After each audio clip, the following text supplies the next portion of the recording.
I like being able to carry it around. I like being able to write anywhere. I like being able to research and look up stuff anywhere. I love it. A thought comes in, Google, bam. Love that.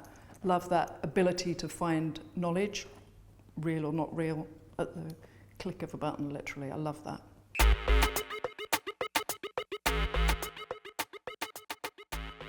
I feel pissed off that I have to fucking administer them the whole time. That's like their needs. I need my software updated. I need to do my backup. It's just like, oh, can't you fucking do it yourself now?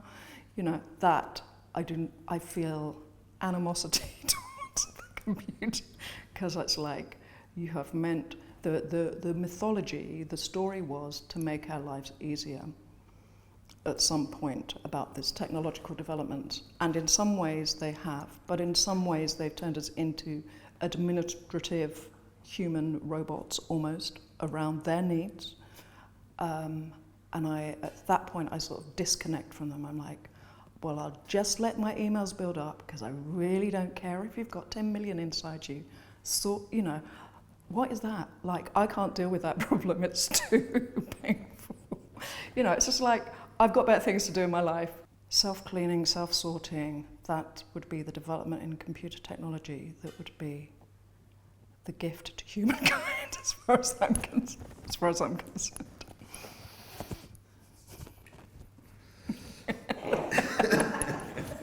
We all know that. We all know that.